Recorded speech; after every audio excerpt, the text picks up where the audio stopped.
They can pick up a first down at the 2. Shotgun snap back to Dalton. Stands in, delivers. It's tipped. It is in the end zone. Nearly intercepted. The Rams think they have it. Still no signal. It's a pick. It's a takeaway. It's David Long Jr. Welcome to Rams Revealed, everyone. I'm JB Long, but this episode is all about David Long. We're thrilled to have him join us, the third-year corner for your Los Angeles Rams, coming off a Week 1 victory.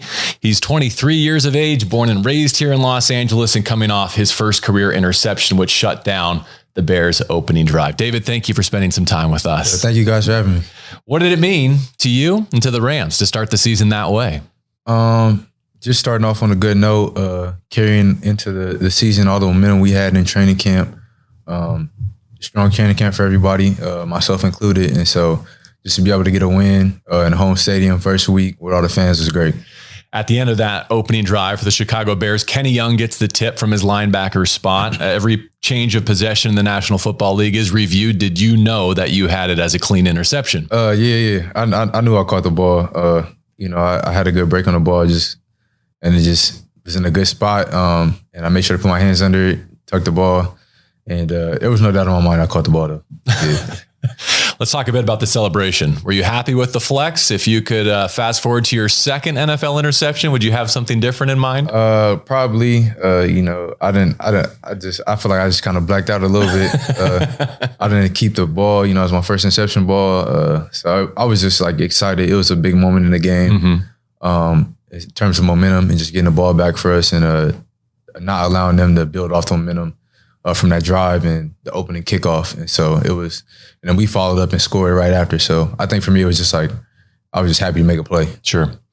Technically not your first start with the Rams. I know you jumped into Miami last year when Jalen wasn't feeling well. Yeah. But for the first time in your career, you're a starting corner in the league, right? Did it feel like a long wait here at the start of year 3 to get this opportunity to step into a larger role? Nah, I don't really think about it like that. It definitely some patience involved into it because, coming in, getting drafted, a lot of people expect to play. They want to play, want to contribute. But hindsight for me been like perfect in terms of my development. I've had a chance to be around some great corners, whether it's from my rookie year, even last year, through the departure of Troy Hill. All those guys really helped and contributed to me being able to go out there and play my game and just, go out there and play comfortable. So, it feels like a long time, but I feel like also the seasons are just kind of going by. But I feel like I made all positive steps these last two years leading up until yesterday. It's an interesting point you make. Third year, 3 different defensive coordinators. Last year's group particularly special as the number 1 defense in the league. Do you feel like there's some carry through, something that you learned or absorbed from that group and that team last year that's put you in a better spot now that the time is yours? I think it's really just a culture with the Rams, and then also the culture we have in the defensive back room. A lot of us have been here since I've been here. Jalen got here midway through my rookie season. I've been tight with Darius since I got here. And outside of, Troy Hill, a lot of the guys in that room have been here. Jordan came in last year, had a great rookie year.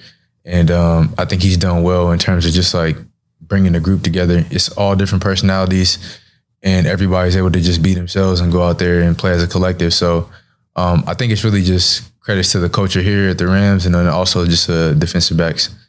Let me follow up on Jordan because he's calling the defense this year as your deep safety. He has those leadership qualities. We've gotten to know him a bit too. He's voted a captain, huge honor, but he seems a bit understated, maybe in his voice, his personality, at least when he's around us, perhaps not the same way around you. Can you hear him okay calling that defense now that you're inside a stadium with 70,000 people? Yeah. I think communication is not always, verbal, just like, understanding that a guy's going to get everybody in the right place. He's a confident guy, and then I'm confident in him giving the calls of defense and just in terms of managing the communication. So it's not always the loudest people, but, I think I am and everybody else is confident in him, just making sure that everything is good so we can play the down each and every snap. Correct me if you feel differently, but I think every football program from Pop Warner through college to the NFL preaches takeaways on defense. Yeah. And it almost becomes a little bit, overstated. But Raheem Morris really practices what he preaches. Like a few of your teammates have reported that the structure of his practice, the topics that he discusses, put more of an emphasis on takeaways than any coach they've ever worked with. Do you agree or disagree with that assessment? Yeah, I definitely agree with it. And I think that's just the next step, making sure everybody's always getting better. You know, a lot of coaches would be satisfied with just, you know, eliminating passes, breaking their passes, but, you know, he's always trying to push that bill and get us to the next level. And that's intercepting and taking the ball away, and then even more so, you know, taking the ball away and scoring. So I think he's done a great job of that. Just instilling that in our mindset. Not only take the ball away, but we also had the power to take the ball away and score.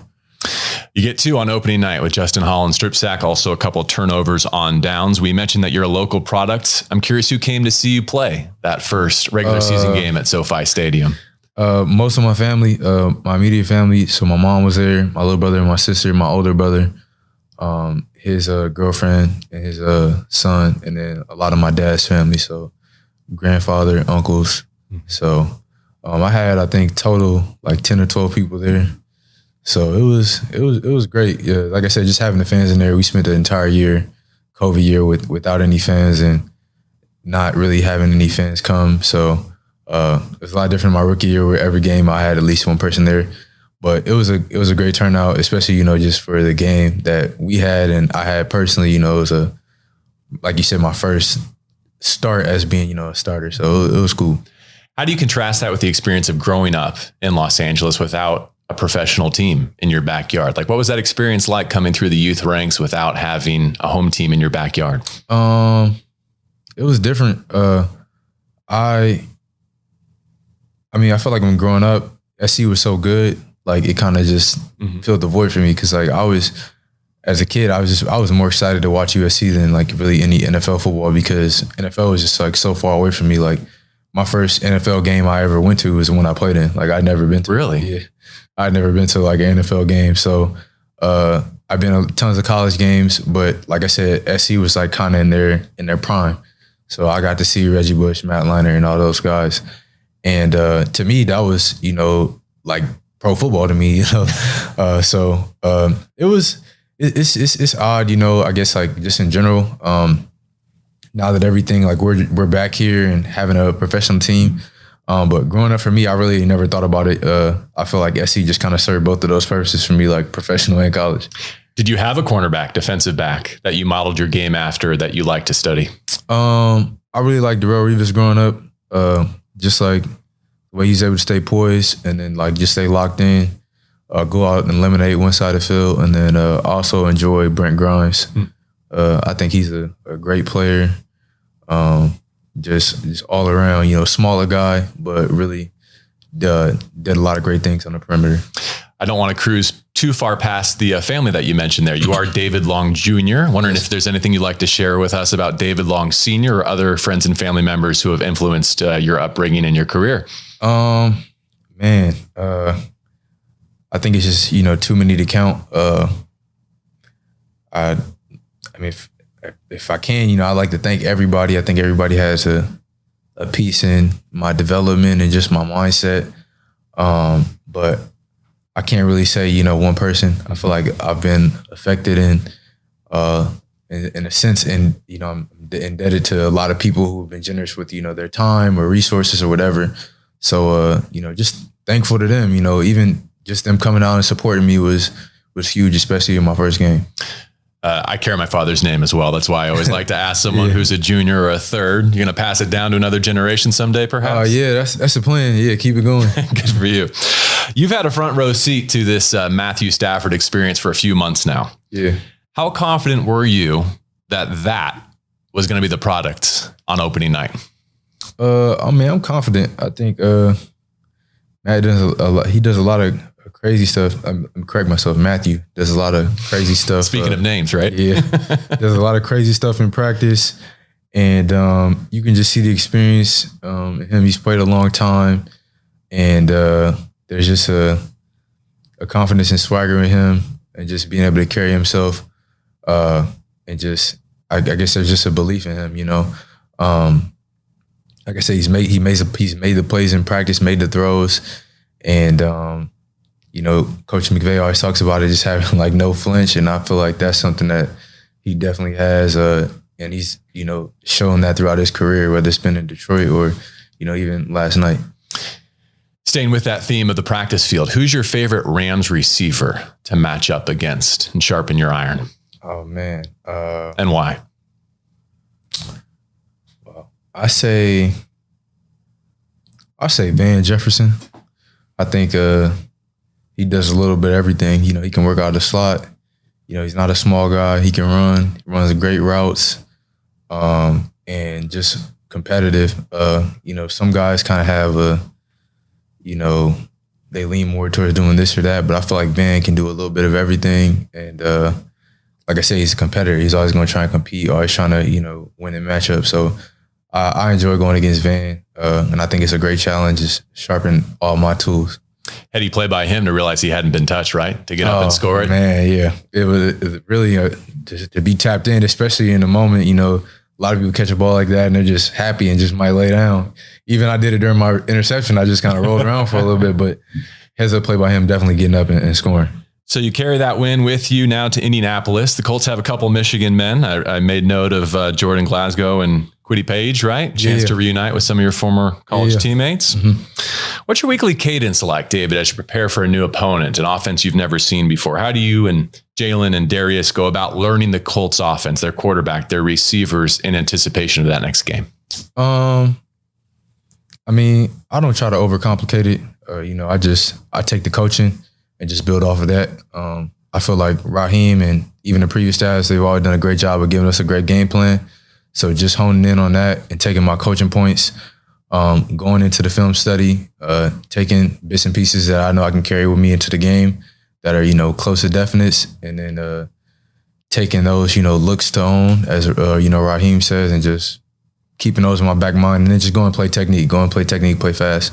I don't like to do too much thinking when I'm out there, in terms of, I feel like a lot of people get out there and they can think they can run anything. I don't really feel like that. I just go play my technique, and when I do get a look to own, I know I have a play out to go try and do something. But just in terms of my field progression, like I said, I don't try and do too much. I think you can kind of oversaturate it with a lot of information, and I don't like to do that. I feel like just go out there and play fast. Everybody's here for a reason. You're able. So just do the things you need to do, take the coaching points you need to, watch the film, and then go out there and compete.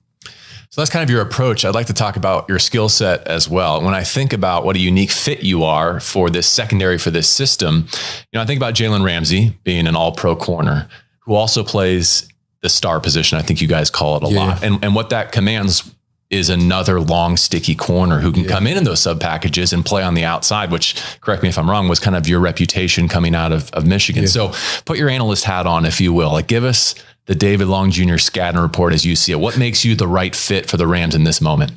You coming out of college right now, because I feel like I've gotten a lot better since I left Michigan. How so? Just the game of football above the neck. I've got to experience a lot of football from a different lens. I play a lot of just press man in Michigan, so I definitely feel like just my overall football IQ, and that's also contributed to the things that happen in my body. Just knowing what's going on, I can better apply the skill set that I do have.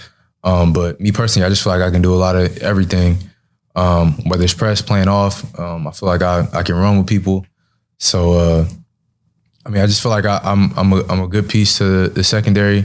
In general, I've always felt like all the defensive backs kind of have the same skill set. But I feel like just the three of us, or even, with Scooter, I feel like we all have the ability to move inside and outside. And I think that's a benefit for Raheem, and just being able to move us around. Speaking of Scooter, he finishes the night for you. By the way, just cramps, right? We're good to go for week 2? I'm all good. What about that moment, thinking back to your rookie season, to be thrown in the mix like that with the game still in the balance in week 1 of his rookie campaign? Scooter's done a great job all training camp, even during the offseason. So even when I went down, I was confident that he was going to go out there and play well. And it's great for him to even get that experience, because you never know. I was just telling him just about the situations I had last year where, before kickoff, I'm playing the whole Miami game, where before I was going to be in some sub packages, and now I'm playing the entire game. So just for him to be able to get that experience is like great because like it just settles him and allow him to be the player that, you know, he can be and surpass that.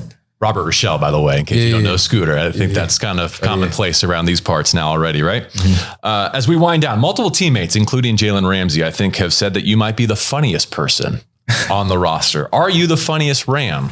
And who else is in contention for that honor? I mean, it's an honor. But you're not like a stand-up guy. Nah, yours is more of like a subtle I'm sense of humor. You know, I'm not really like super talkative around like everybody, but just like the defensive back group, we're real close. So, you know, I see some jokes here and there. But man, what makes you laugh? Everything. I think that's the funny thing about my humor. I feel like I can like, you know, I always say, you know, sometimes you laugh to keep from crying. So I find, you know, jokes and anything. I always try and smile at a situation.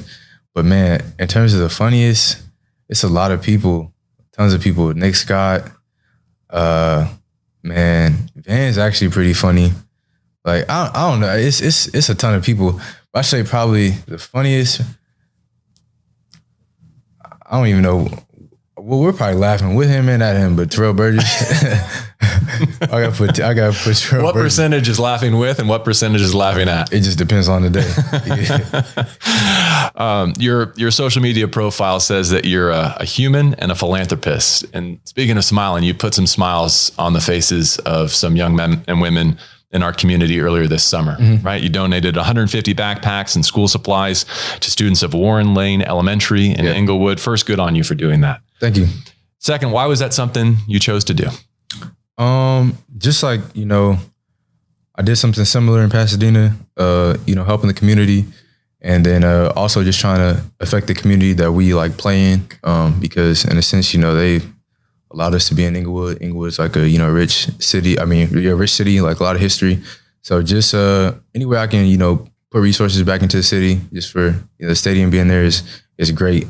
So just me being able to, like I said, go out there and lend some resources to the community that we're playing in is just great. Like I said, I did some stuff back in my hometown.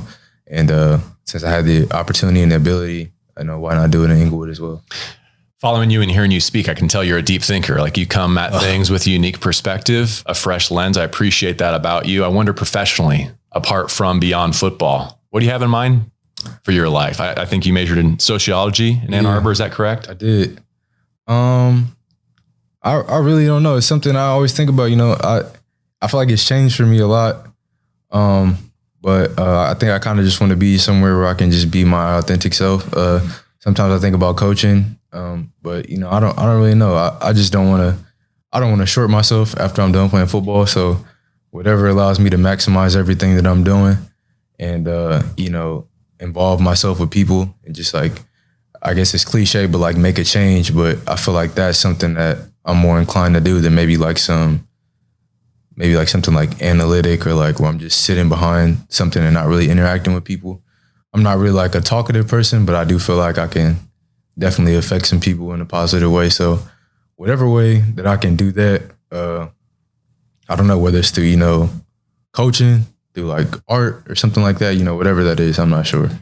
I hope it's many, many years down the road for you before Loyola, you know, calls you and says, hey, we got a spot on varsity for you. Can you come help out?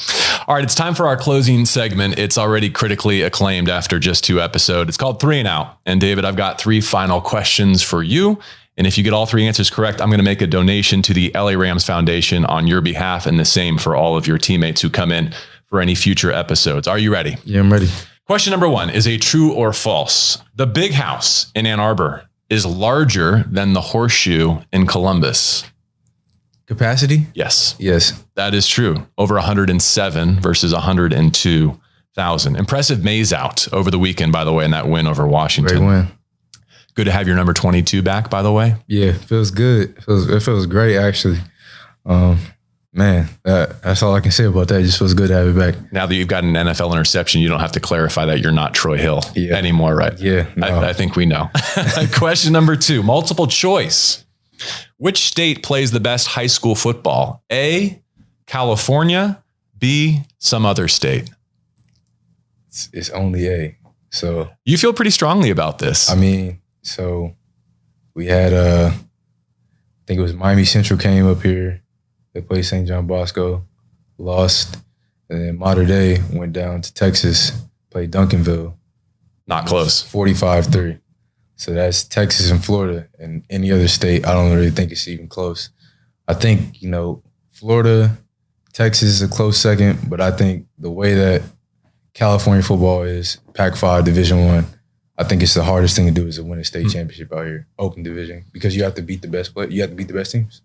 I think he's 2 for 2. Hopefully our audience agrees. Here's the third and final question. We're going to stick with your high school days. Jim Harbaugh once climbed a tree to recruit you, as I understand it. How would Sean McVay do as a college recruiter?